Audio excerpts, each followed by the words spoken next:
All right, welcome everyone. Good to see you. Paul Tranny here. Going to dive into some fun logo badges and designs, basically cool things you can make from simple shapes. So that is the plan. Thank you so much for joining me. Really appreciate it. Hello, Leonardo. Mark Eisen, good to see you, my friend. Fantastic. So we're going to dive into this. Again, thank you so much for joining me.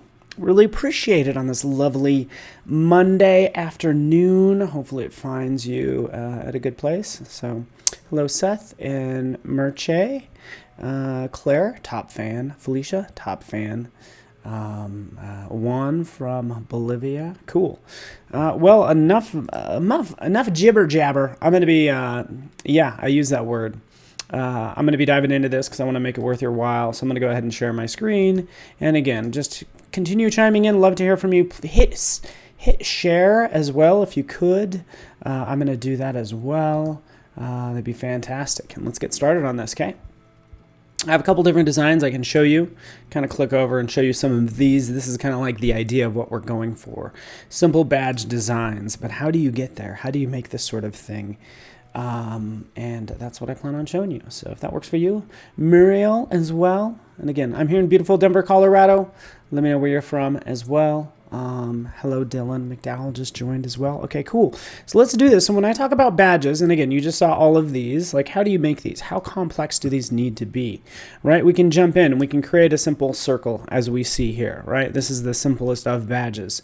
And anytime somebody wants to make a double circle, they'll typically copy this, and I will change this outline color just so we can see it a little better.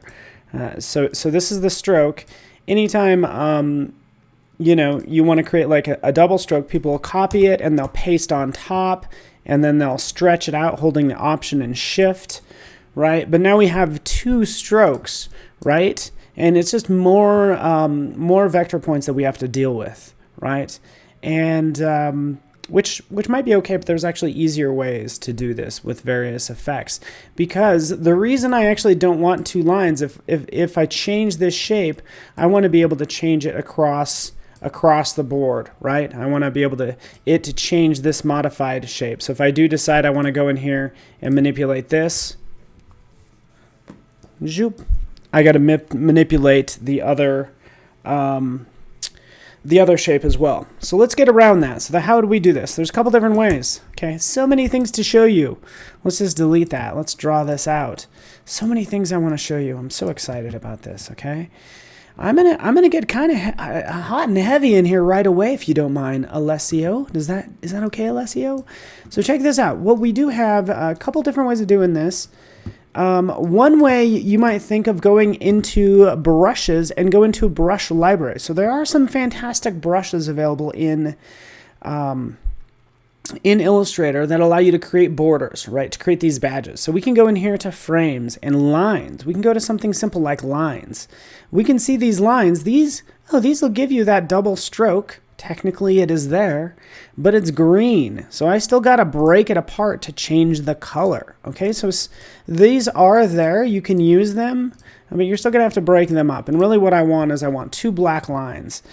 So maybe I won't use those border lines, maybe for another project. So we'll just change it back to something like this at about 10 point. We can do effects. So check this out. I want to do an offset. And you might have your own way as well. Would love to see Antonio. But we'll go down here and we'll go into path and we'll go to offset path. That's going to create an offset path from this particular shape. Okay, if I preview it, you can see that it's offset right here. It's offset like that. So how do you duplicate the circle when enlarging it? You do I'll show you in a second. You do a Command C for copy, a Shift Command V to paste on top, and then you hold down Option keys and the Shift key to duplicate it. So that's how you do it. You copy, paste on top, and then scale up the new version.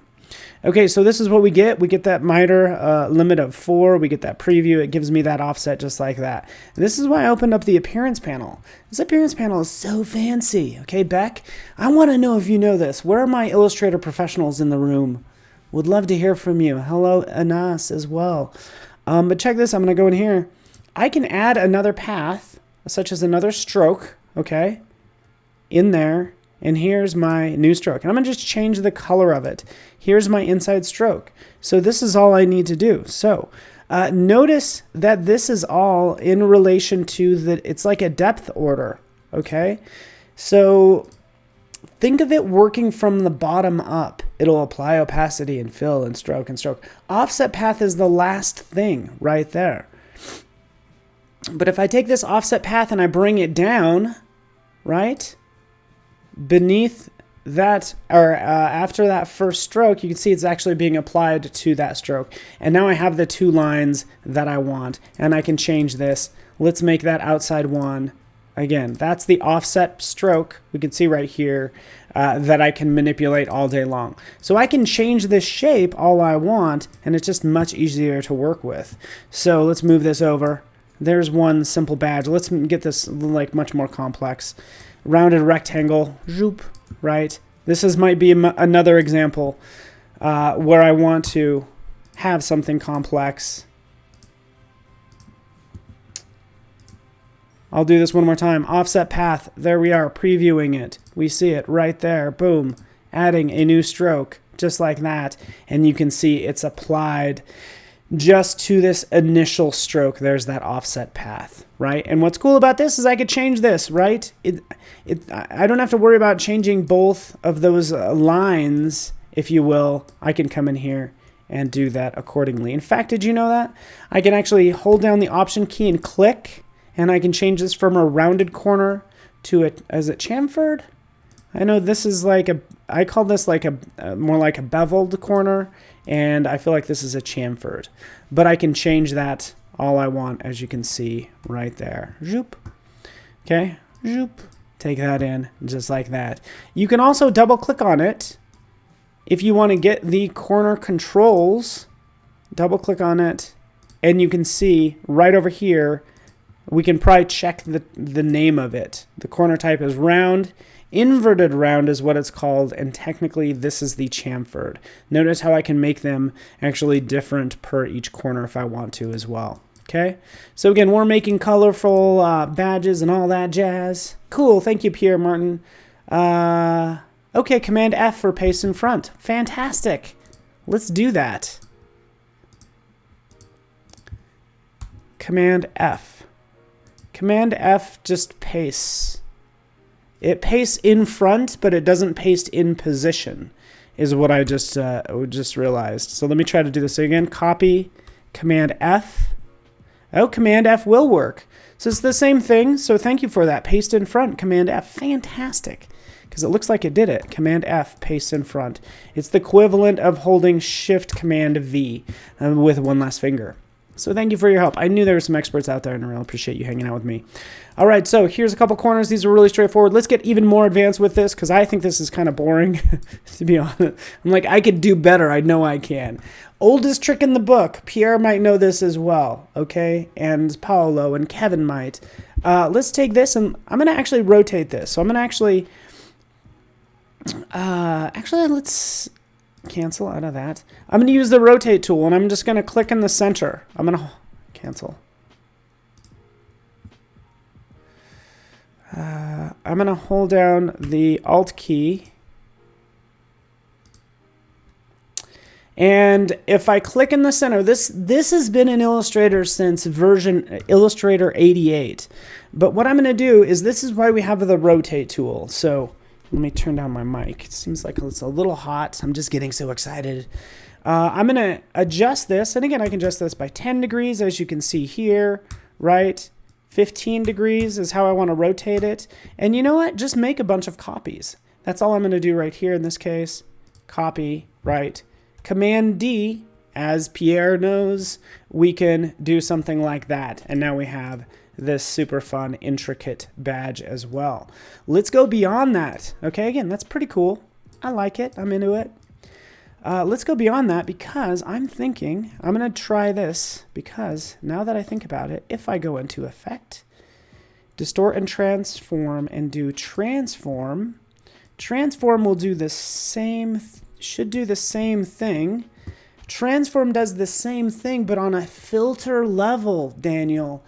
I'm so glad you're here because I'm just excited about this stuff. Right?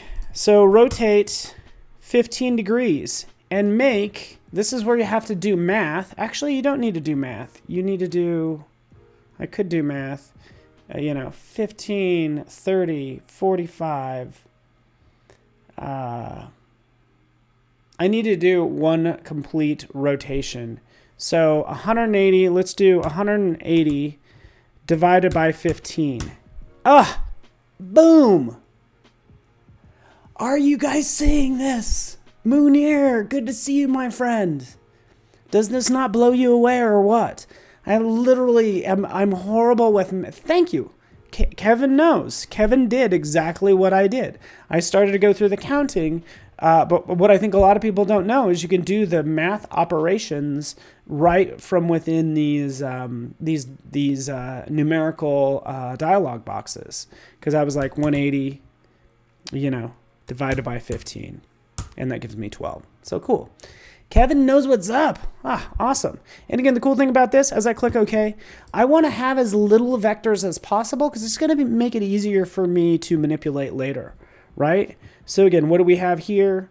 We'll open up the appearance panel. We don't really need to open up the appearance panel, but you can see my transform right there. In fact, my new properties panel has it right over here. Oh, there's the fancy transform that we can change at any point in time. What makes this fun, this is different than this other one because obviously we have all these vectors that we can no longer change.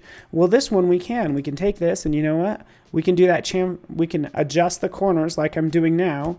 I can hold down the Alt key and click again, and I have control over those individual points just like that. Zoop, zoop.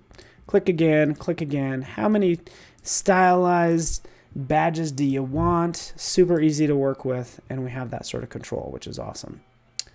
Or yeah, is it 360 divided by 180? Either way, you might be right. So the thing is that it's a square, so I only need to rotate it. I don't need to do it all the way around because it's a square. But if I had only half the image, you are right. Yeah, I don't know. Either way, it works out just fine. 180 since it's a square. Math is hard. Actually, I'd say design can be hard. Math is easy, as the Jeff Veen quote goes. Okay, we got these different badges. We kind of know the difference between one and another. Let's see what else I wanted to try out and show ya. Ooh, let's do a couple other things. Let's take a look at effects a little bit more closely. Here's another thing you can do, right? What if I want to do like a true like badge design? I'm going to take an ellipse. I'm going to just draw a circle, right? Here's our fun little circle. Okay. And let's say I want to give it like little spikes on the end, kind of like these. So basically I'm doing these two like that. How would we do those two? Well, taking this, and again, there's a couple different ways. I can go into distort and transform, and I can go down to pucker and bloat.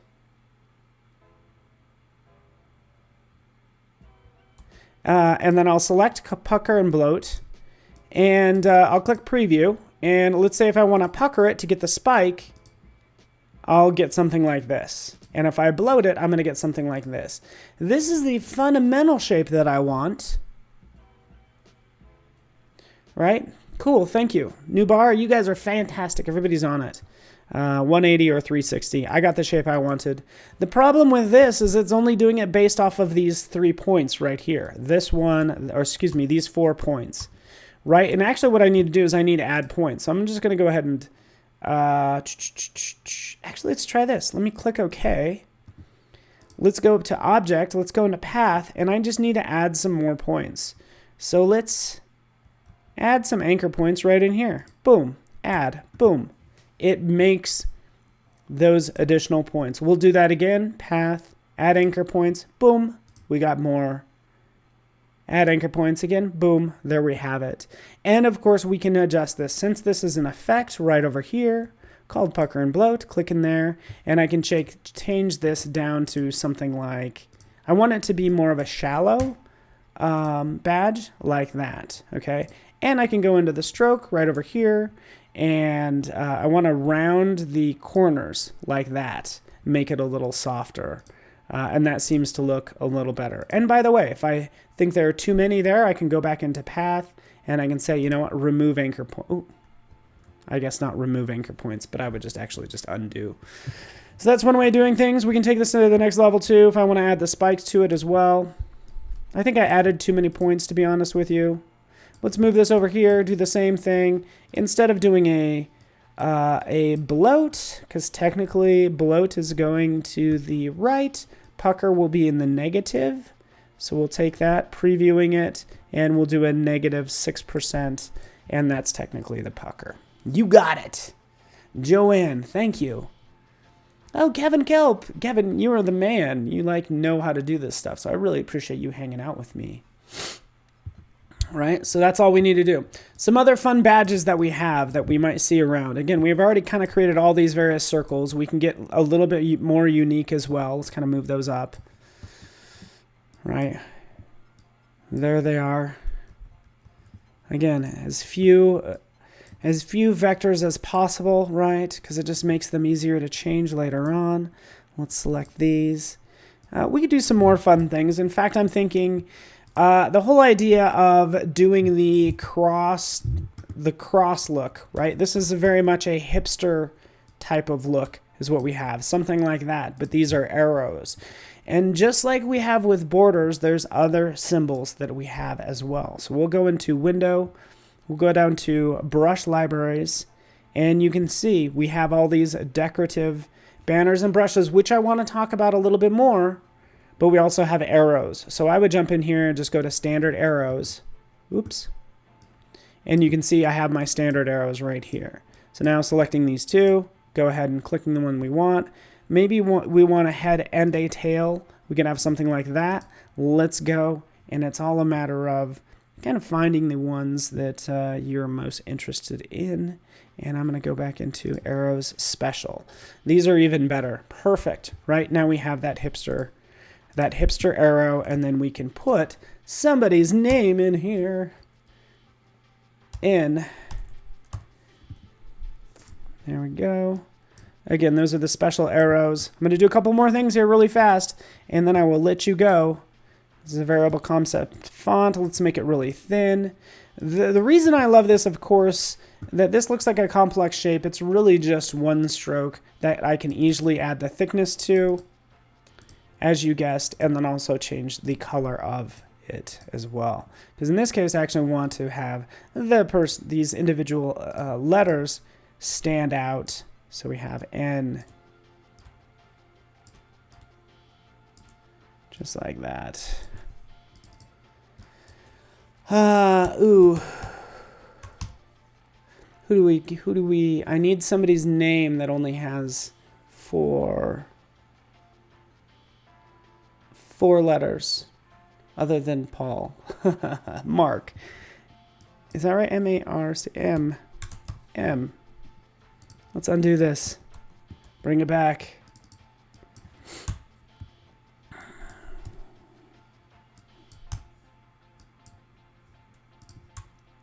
Now Mark has a logo badge for his name.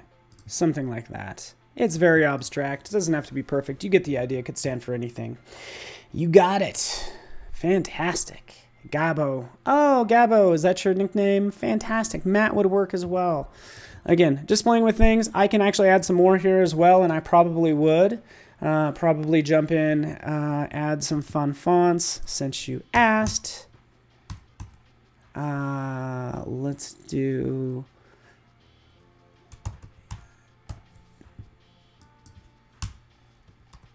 name. Is that correct? And let's make this Kepler. Again, just kind of picking a fun font. Give me 1 second. I would pair a serif with a sans serif. Something kind of nice. Like Lato. Lato's very nice. And again, this is...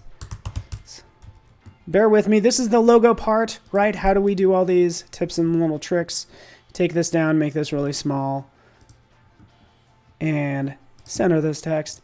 Give me a second. Wait for it. Zoop, zoop. since name. I'm not sure how old you are, but we'll do since 1990. Why not? I don't know how old that makes you, but there you are. There's a nice sort of like little logo for you. Let's go beyond that, Andreas, if that's okay. I'll just show you a couple more things. Just because you have a brush, and I encourage you to peruse all these. Just because it says brush, this is like how you start to make sort of icons and different things. Because we have these different borders that can be lines, for instance. So we can open up these. And I started out with this, but just because we have these, you know, with different colors, right, we can actually tint these based on selections. So let me just double click go into my libraries panel. Oh, sorry. Into my brushes library. So as I've clicked on each one of these, they've actually loaded up into my library. Okay, so we even have something crazy like this. This would be really hard to make. Nazarel, I'm off, 1999. Fantastic. Thanks for joining us. So right here, I have this particular shape, right? Well, I can actually modify this these bars, right? I can change this. In fact, I'll double click on it, and I can change it so it is tinted, or the shades of the colors that I have selected. So tints and shades, it's tinting it white. So let's just change this color. I'm going to change it to a green just to make my point. And if we go back in there to our brushes, you can see it's tinting it and shading it from red to green is what's happening, right? So again, you do have control over those brushes to a degree, so don't get discouraged if you maybe you don't see. Here's another good example. You don't see the color that you want, because you can change it as well. Okay, and here in this case we have a new fun. Somebody's asking about why not group it up. Yeah, that sounds like a great idea. I don't know what you're referring to. I'm sorry, it's kind of out of context right now. Will we make Illustrator available for the Apple iPad Pro? Yeah, that'd be a fantastic idea. I think, honestly, Adobe's going to be wherever you are as a designer, and we probably will make sure that you're covered there, just FYI. But it's not going to be Illustrator. I mean, it has to be built for the device that we're working on. You know, Illustrator with all these buttons and widgets on an iPad might be kind of hard to work with, but yeah, man. I wish I could say more, because you are on the right track, but don't worry, we are thinking about you. What else shall I do? I think that's it. I think that's all I basically wanted to cover. Right now, it's all about sort of like adding in all of the text in the right place. So again, just kind of what I was working on. Oh, I'm going to show you one more thing. Where did this text come from? I just modified this. This is the best part of the stream. Are you ready, Antonio? And again, you can change the colors for brushes. So thank you for noticing that. Bringing that right up there. We have this one. Let's get rid of this one. We don't even need that one anymore, right? Because we have this one right here where we can actually change. Boop. Oops, cancel. Change the shape. There we are. 1825 luxury. Fantastic. All right, there we are. We've created a number of various badges. As I kind of refine these a little bit more, bear with me. I want to show you a resource because we have templates available in Illustrator as well. So let me shrink this down. Move this up, get these all lined up for you so you can see them in all their gorgeousness. I'm going to do one more thing over here. Again, since these are complete strokes, this is so fun being able to jump in. Maybe we'll drop black in there, and we'll take it to another level because we'll just change this to maybe multiply. Oh, no. Undo, copy, paste, fill this with black, and then play with some of the blend modes right in here.